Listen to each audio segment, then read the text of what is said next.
पुरानी यादों का बोझ। विक्रम एक सफल आर्किटेक्ट था जिसे पुरानी इमारतों और ऐतिहासिक ढांचों से गहरा लगाव था।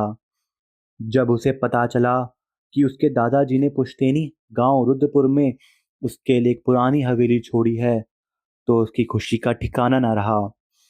वह शहर की भीड़ भाड़ से थक चुका था और कुछ समय शांति में बिताना चाहता था। रुद्रपुर एक ऐसा गांव था जहां सूरज ढलते ही सन्नाटा पसर जाता था। जब विक्रम अपनी कार से वहां पहुंचा तो गांव वाले की नजरें उस पर पड़ी। उन नजरों में स्वागत कम और चेतावनी ज्यादा थी। हवेली गांव के एक ऊंचे टीले पर स्थित थी, जिसके चारों ओर पुराने बरगद के पेड़ ऐसे झुके थे जैसे उसे भारी दुनिया से छिपा रहे हों। हवेली के अंदर कदम रखते ही विक्रम को एक ठंडी सिहरन महसूस हुई। घर के अंदर की हवा भारी थी, जैसे सदियों की धूल और नमी उसमें समा गई हो। सफाई के दौरान विक्रम को तहखाने की ओर जाने वाली एक संकरी सीढ़ी मिली। तहखाना अंधेरा और बदबूदार था, लेकिन वहां के कोने में एक अजीब सी चीज ने उसका ध्यान खींचा। वह एक विशाल सागवान का संदूक था। उस पर पीतल की नक्काशी की गई थी और एक भारी जंजीर से उसे जकड़ा गया था। संदूक के ऊपर एक अजीब सा चिन्ह बना था, जो किसी प्राचीन भाषा का लग रहा था। विक्रम की जिज्ञासा ने उसे घेर लिया। उसने एक भारी हथौड़े से उस जंजीर को तोड़ दिया। जैसे ही जंजीर टूटी, तहखाने की एकमात्र खिड़की का कांच बिना किसी कारण के चटक गया। विक्रम को लगा जैसे किसी ने उसके कान के पास ठंडी सांस छोड़ी हो। संदूक के अंदर कुछ पुराने कपड़े, एक टूटा हुआ आईना और एक काले मखमल की पोतली थी। पहली रात सब कुछ सामान्य रहा, लेकिन दूसरी रात से अजीब घटनाएं शुरू हो गई। विक्रम अपने कमरे में सो रहा था कि अचानक उस हवेली के आंगन में किसी के नाचने की आवाज सुनाई दी। वह चौंक कर उठा और टॉर्च लेकर आंगन में गया। वहां कोई भी नहीं था, लेकिन फर्श पर गीली मिट्टी के पैरों के निशान थे। वे निशान छोटे थे, जैसे किसी बच्चे या किसी ठिकने कद के जीव के हों। विक्रम ने सोचा कि शायद कोई जानवर अंदर आ गया होगा। अगली रात जब वह पढ़ रहा था, उसे अपनी मेज के नीचे से अजीब सी खिसकी सुनाई दी। उसने झुककर देखा तो वहां कुछ नहीं था, लेकिन जैसे ही वह सीधा हुआ, उसने कमरे के शीशे में देखा। उसके पीछे एक साया खड़ा था।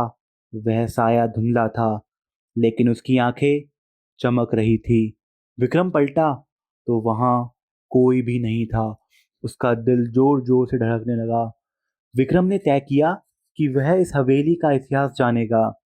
वह गांव के सबसे बुजुर्ग व्यक्ति रहमत चाचा के पास गया। संदूक का जिक्र सुनते ही रहमत चाचा का चेहरा सफेद पड़ गया। उन्होंने कांपती आवाज में बताया, बेटा, वह संदूक नहीं, एक कैद खाना है। तुम्हारे परदादा के समय में गांव में एक तांत्रिक आया था, जिसने एक पिशाचनी को वश में किया था। वह रूह इंसानों की आवाज चुरा लेती थी और उन्हें पागल कर देती थी। अंत में उसे उस संदूक में कैद किया गया था। उसे कभी नहीं खोलना चाहिए था। विक्रम के पैरों तले जमीन खिसक गई।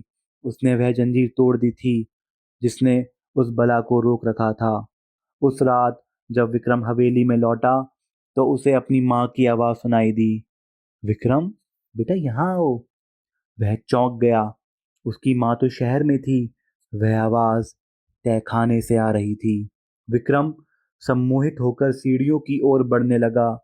वह जानता था कि यह धोखा है, लेकिन आवाज इतनी सजीव थी कि उसके कदम नहीं रुक रहे थे। तहखाने में पहुंचते ही उसने देखा कि वह संदूक खुला हुआ था और उसके अंदर से एक काला धुआं निकल रहा था।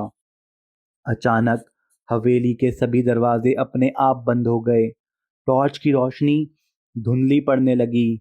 वह साया अब उसके सामने था। उसकी कोई त्वचा नहीं थी, बस हड्डियों का ढांचा और लंबे काले नाखून थे।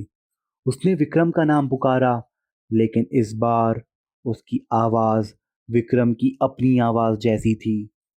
तुम्हारी आवाज़ अब मेरी है, साय ने फुसफुसाया। विक्रम ने महसूस किया कि वह बोल नहीं पा रहा है, उसकी आवाज़ उसके गले में ही घुट रही है। उसने देखा कि वह रूह धीरे धीरे उसका रूप ले रही थी। वह समझ गया था कि अगर यह पूरी तरह बाहर निकल गई तो वह गांव में तबाही मचा देगी। उसने पास पड़े उस टूटे हुए आईने को उठाया जो संदूक में मिला था। उसे याद आया कि तंत्र विद्या में आईना रूहों को कैद करने का काम करता है।